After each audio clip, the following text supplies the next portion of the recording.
Hello and welcome to way to I में। आज की इस क्लास में हम लोग आर्टिकल्स के बारे में पढ़ने वाले हैं, तो स्टार्ट करते हैं। सबसे पहले समझ लेते हैं डिटरमाइनर्स क्या होते हैं।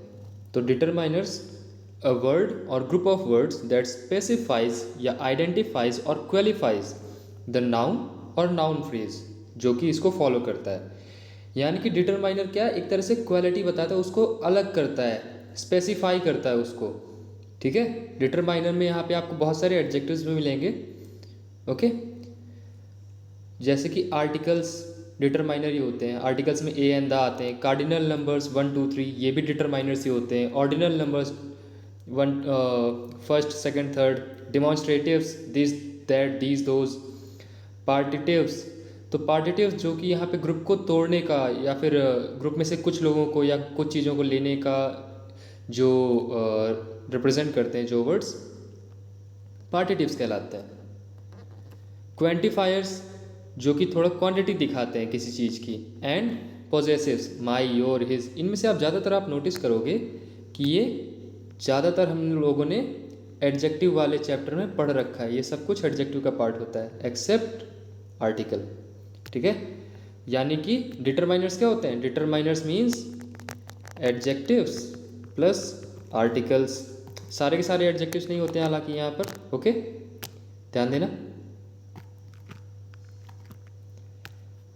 आगे बढ़ते हैं। तो ए एन और द ये आर्टिकल्स कहलाते हैं, नाउन के पहले यूज होते हैं और डिटरमाइनर्स की तरह काम करते हैं। और ध्यान दो, जो आर्टिकल्स होते हैं ना, वो कोई सेपरेट पार्ट ऑफ स्पीच नहीं है, डिटरमाइनर्स के ही पार्ट है। काइंड्स ऑफ आर्टिकल्स की अगर हम बात करें तो एक होता है इनडेफिनिट आर्टिकल्स, जिसमें आते हैं ए और एन। ए और एन वन, यानी कि जिसका मतलब होता है एक, इसका वीकर फॉर्म होता है। और ये थिंग्स को क्या करता है? इनडेफिनिट करता है। यहाँ पे इनडेफिनिट वर्ड से ही आपको समझ आ रहा होगा। इनडेफिनिट, इनडेफिनिट मतलब क्या होता है? जो कि निश्चित नहीं है। ठीक है, जिसके बारे में हमें कुछ खबर ही नहीं, कुछ पता ही नहीं जिसके बारे में। ओके, ऐसा समझ लो कि कोई अननोन पर्सन या अननोन चीज़। ठीक है, उनके लिए हम क्या यूज़ करते हैं? इनडेफिनिट आर्टिकल्स यूज़ करते हैं, जो कि होते हैं ए और एन। जैसे कि there lived an old farmer in a village. There lived an old farmer, an old farmer बोल रहा हूँ मैं, इनडेफिनिट आर्टिकल यूज़ किया। यानी कि कोई भी ओल्ड फार्मर है, हम किसी एक ओल्ड फार्मर की बात करें, कुछ खास जानकारी नहीं है उसके बारे में। इन अ विलेज, किसी एक विलेज में होगा भाई, हमें नहीं पता उसके बारे में ज़्यादा जानकारी। ओके, तो हम यहाँ पे इस केस में इनडेफिनिट आर्टिकल्स का यूज़ करते हैं। डेफिनिट आर्टिकल्स द, तो ये क्या करता है? चीज़ों को डेफिनेट कर देता है, यानी कि हमें उनके बारे में बताता है कि इसके बारे में कुछ इन्फॉर्मेशन तो हमको ऑलरेडी है, तो उस केस में हम डेफिनेट आर्टिकल्स लगाते हैं। एग्जाम्पल के लिए, there lived an old farmer in a village. ठीक है, ये वही वाला सेंटेंस है। अब मैंने क्या किया, वहाँ पे उसी ओल्ड फार्मर के बारे में दोबारा बताया। The old farmer was the head of the village. The farmer या द ओल्ड फार्मर, तो हम कौन से फार्मर की बात कर रहे हैं? उसी फार्मर की बात कर रहे हैं। तो जब हमने द लगा दिया, द फार्मर, तो मतलब कि वही सेम फार्मर जिसकी हम पहले बात कर चुके हैं। और यहाँ पे ऑफ द विलेज, तो कोई ऐसा वैसा गाँव नहीं, वही विलेज जिसके हम पहले बात कर चुके हैं। तो डेफिनेट एंड इनडेफिनेट आर्टिकल्स के बारे में मुझे लगता है कि आपको अभी तक क्लैरिटी थोड़ी बहुत आ गई होगी। आगे चलते हैं। तो ए एंड द के कॉमन यूजेस क्या होते हैं? ए एंड द हमेशा ही नाउन्स के पहले लगेंगे। और अगर कभी सिंगुलर नाउन हो एक सेंटेंस में और उसके पहले आप ए एन लगाना चाहते हैं, तो अकॉर्डिंगली आप लगा लेंगे। जैसे कि there is a boy in the field, an intelligent officer is looking into the case. कोई एक लड़का है जो कि फील्ड में है। ठीक है, कोई एक लड़का जिसके बारे में हमें नहीं पता है ज़्यादा। ठीक है, बस कोई लड़का है। एन इंटेलिजेंट ऑफिसर, कोई एक इंटेलिजेंट ऑफिसर है, वो इस केस की देखरेख कर रहा है। तो इसकी आप अगर आप मीनिंग समझो या इसका आप सेंस समझो ए और एन का, तो ये इनडेफिनिट होते हैं। यानी कि हमको ना जिस चीज़ के बारे में या जिस पर्सन के बारे में बात कर रहा है उसके बारे में बहुत ज़्यादा जानकारी नहीं होती, इसलिए हम उसको इनडेफिनिट आर्टिकल बोलते हैं, ए और एन को।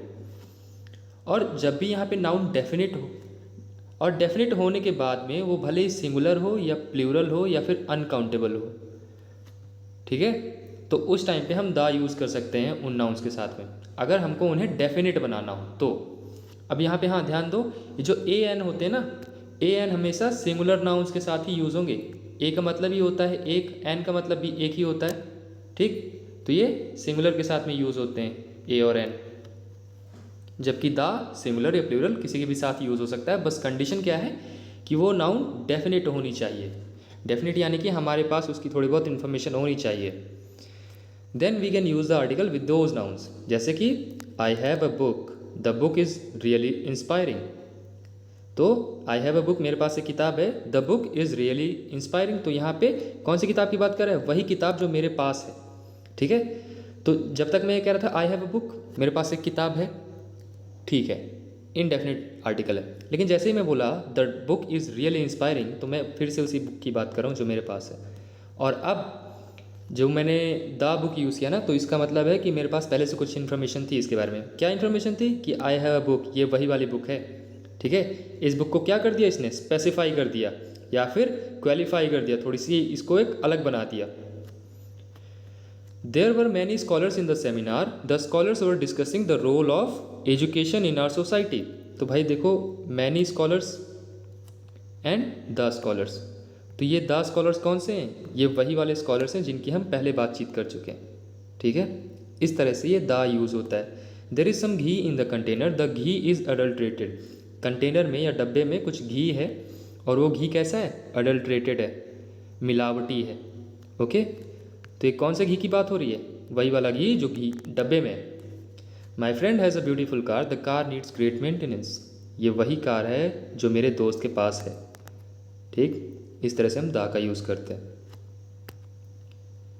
ए और एन के बीच में हम यूज़ का इनका डिफरेंस क्या है, डिफरेंशिएट कैसे करेंगे? तो भाई एन का यूज़ हम ऐसे वर्ड्स के पहले लगाते हैं या ऐसे नाउन्स के पहले लगाते हैं जिनका प्रोनंसिएशन, वो लिखे चाहे जैसे हो, लेकिन उनका प्रोनंसिएशन अगर एक वॉवेल से आ रहा है, वो भी हिंदी वॉवेल से, ठीक है। हिंदी वॉवेल्स का मैं अभी बताता हूँ क्या सीन है। तो उस केस में आप एन यूज़ करोगे, जैसे कि एन ईयर, ओके। तो यहाँ पे एन यूज़ होगा। लेकिन अगर किसी एक नाउन का जो प्रोनंसिएशन है वो कॉन्सोनेंट से शुरू हो रहा है, व्यंजन से शुरू हो रहा है, का से ज्ञा के बीच में कोई शब्द है, अक्षर है, उससे शुरू हो रहा है। जैसे कि मैं कह दूँ यहाँ पे अ टीयर, एक आंसू, ठीक है। तो इस केस में क्या हो रहा है? यहाँ पे टा से शुरू हो रहा है, यहाँ पे ई से शुरू हो रहा है प्रोनंसिएशन, है ना। तो ये व्यंजन से शुरुआत हो रही है इसकी प्रोनंसिएशन की, इसकी स्वर से शुरुआत हो रही है। तो इस तरह से क्या हो जाएगा, ये हम इनको पहचान लेंगे कि किसके साथ में क्या यूज़ करना है, ठीक है। अभी अगर आप ये सोचो, पहले जब मुझको ये पढ़ाया गया था ना, तो मैं सोचा करता था कि अंग्रेज़ों को कैसे पता चलेगा, जो यहाँ पे इंग्लैंड में बैठे हैं, अमेरिका में बैठे हैं, उनको तो हिंदी आती नहीं है, तो उनको कैसे पता चलता है कि इसका प्रोनाउंसिएशन छोटा आ या बड़ा आ या छोटी ई है। तो भाई जैसे कि मैंने ईयर लिखा, ईयर लिखा, तो इसका प्रोनाउंसिएशन भी तो ऐसा ही होगा ना। इसको अगर प्रोनाउंसिएशन का मैं लिखूं तरीका तो ऐसा होगा, ओके, है ना। लेकिन अगर मैं टीयर को लिखता हूँ, या फिर एक दूसरा एग्जांपल लेता हूँ, थोड़ा सा कठिन सा लेता हूँ, मैं लिखता हूँ एन एम पी। तो मैंने यहाँ पे एम पी के पहले एन का यूज़ किया, क्योंकि पता है जब मैं एम पी पढ़ता हूँ तो ये मेरा कुछ ऐसा यहाँ पे साउंड होता है, ठीक है। एम ऐसे यहाँ पे साउंड होता है कि इस तरह का साउंड है। तो इस केस में अंग्रेज़ों को पता चल जाता है कि यहाँ पे एन लगाना है, ठीक है। और वहीं अगर मैं कुछ ये वर्ड लिखूँ, यूनिवर्सिटी, यूनिवर्सिटी, तो इसको आप कैसे यहाँ पे प्रोनाउंसिएशन करोगे? इसका प्रोनाउंसिएशन तो कुछ ऐसा हो रहा है ना, यूनिवर्सिटी, आगे जो भी है। तो यहाँ पे देखो एक कॉन्सोनेंट से स्टार्ट हो रहा है इसका प्रोनाउंसिएशन, तो अंग्रेज़ों को इस तरह से पता चल जाता है कि यहाँ पे ए का यूज़ करना है। तो आपको प्रोनाउंसिएशन तो आना चाहिए भाई, नहीं तो आप ए और एन का यूज़ तो नहीं कर पाओगे, ठीक है। ओके, आगे चलते हैं। तो एन का यूज़ कब करेंगे? एन का यूज़ तब करेंगे जब अगर वो वर्ड है जो जिसके पहले करना है हमको एन का यूज़, वो वॉवेल से स्टार्ट हो रहा हो और उसका प्रोनाउंसिएशन साउंड भी वॉवेल से ही हो। अच्छा, वॉवेल्स और कॉन्सोनेंट का बता देता हूँ अगर आपको नहीं पता हो कुछ लोगों को। तो वॉवेल्स इंग्लिश में 5 ही होते हैं, ए, ई, आई, ओ, यू। इसके अलावा जितने भी बचे B, C, D, F, G, H, J, K, L, M, dash dash dash Z तक, ये सब के सब कॉन्सोनेंट कहलाते हैं। ठीक है, तो ऐसे वर्ड्स जिनका प्रोनाउंसिएशन भी वॉवेल से शुरू होता है और उनको लिखा भी वॉवेल से ही शुरू से जाता है, तो उनके साथ में एन का यूज़ करना है। ओके, देखो, an ear, an owl, an ink pot, an Indian, an arm chair, an army. फिर ऐसे वर्ड्स जो कि शुरू तो कॉन्सोनेंट से हो रहे हैं लेकिन उनका प्रोनाउंसिएशन वॉवेल वाला है, जैसे कि मैंने एक एग्जांपल दिया था, N M A, N M P, N H D O, N Xmas present. ठीक है, और ऐसे वर्ड्स जो कि शुरुआत होते हैं, जिनकी शुरुआत होती है एच से लेकिन उनमें एच साइलेंट होता है, जैसे कि an hour, an honour, an heir, an honest man. तो इन केसेस में क्या है, एच साइलेंट है। और इनकी अगर हम प्रोनाउंसिएशन को देखें तो ये कुछ ऐसा बनेगा। ऑनेस्ट को अगर मैं देखूं तो ये ऐसा यहाँ पे प्रोनाउंसिएशन होता है इसका, है ना। स्टार्टिंग कैसे हो रही है इसकी प्रोनाउंसिएशन की, वॉवेल से ना, तो यहाँ पे एन लगेगा, सही बात है। ठीक है, आगे चलते हैं। ए का यूज़ कब करेंगे? तो ऐसे वर्ड्स जो कि कॉन्सोनेंट से शुरू हो रहे हैं और जिनका जो साउंड प्रोड्यूस करते हैं ये स्टार्टिंग का, वो भी कॉन्सोनेंट ही होता है, जैसे a boy, a paper, a pen, a dog, a BA, a human being, वगैरह वगैरह। Words beginning with vowels but producing consonant sound. तो कुछ ऐसे वर्ड्स भी होते हैं जो कि शुरू तो वॉवेल से होते हैं लेकिन उनका कॉन्सोनेंट साउंड होता है। ठीक है, साउंड जो होता है स्टार्टिंग का वो कॉन्सोनेंट होता है, जैसे कि अ, यीव, इसको ऐसे पढ़ते हैं। ठीक है, यूनिवर्सिटी, यूनिवर्सिटी। ठीक है, और यूनिट, यूनियन, यूरोपियन, यूनिफॉर्म। तो ऐसे वर्ड्स जिनका स्टार्टिंग साउंड वाई से होता है उनके साथ में भी ए का यूज़ करते हैं, और ऐसे वर्ड्स जिनका डब्ल्यू से स्टार्टिंग साउंड होता है उनके साथ भी आई का ए का यूज़ करते हैं, भले ही वो स्टार्ट हो रहे हो किससे, वॉवेल से। जैसे देखो, वन, वन यहाँ पे अगर हम देखते हैं तो ये कुछ ऐसा साउंड करता है, वन। ओके, तो इस केस में यहाँ पे जैसे एग्जांपल में लिखा हुआ है अ 1 रुपी कॉइन, अ 1 रुपी कॉइन, तो यहाँ पे अ का यूज़ किया गया है वन की वजह से, क्योंकि वन का प्रोनाउंसिएशन क्या है, वन। ओके, अ 1 लेग्ड मैन, अ 1 वे टिकट। आगे चलते हैं। आर्टिकल्स दो तरह से यूज़ की जा सकती है, किए जा सकते हैं, कि या तो हम उसको यूज़ करके उस चीज़ को हम जनरलाइज कर दें या जेनरिक यूज़ कर लें आर्टिकल का। तो जब हम जेनरिक यूज़ करते हैं या जनरलाइजेशन करते हैं, जनरलाइजिंग करते हैं किसी चीज़ को, तो कैसे करते हैं कि मान लो एक कोई नाउन है जिसके बारे में हम बात कर रहे थे, सपोज करते हैं काऊ है, काऊ बना लेता हूँ अच्छी सी, ये हमारी काऊ हो गई। ठीक है, बहुत अच्छी नहीं बन पाएगी, इतनी अच्छी ड्राइंग नहीं मेरी। ओके, ये इसके सींग हो गए।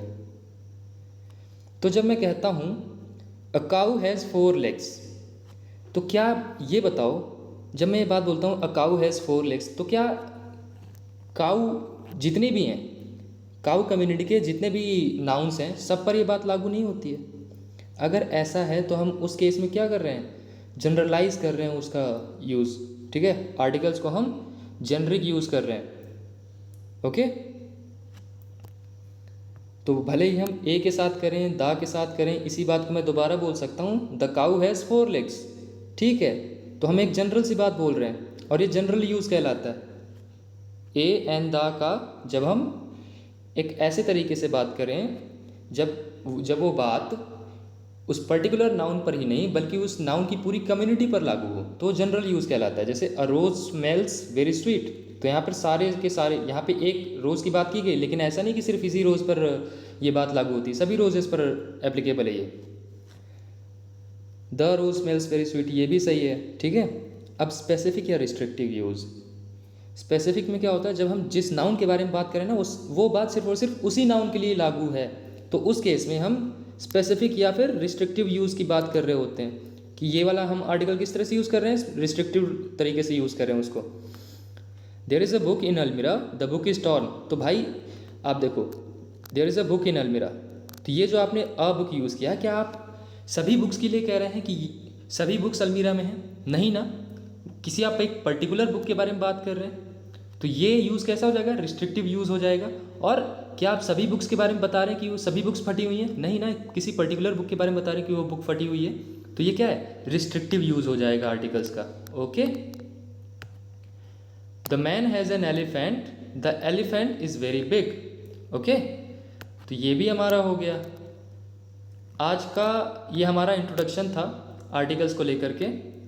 आगे हम आर्टिकल्स को लेकर के जितने भी रूल्स होते हैं उनको पढ़ेंगे, और फिर जो प्रैक्टिस सीरीज़ चल रही है इंग्लिश ग्रामर क्वेश्चंस की, उसमें हम प्रैक्टिस क्वेश्चंस भी लेके आएंगे, उनको भी सॉल्व करेंगे। तब तक के लिए टाटा बाय बाय, जय हिंद।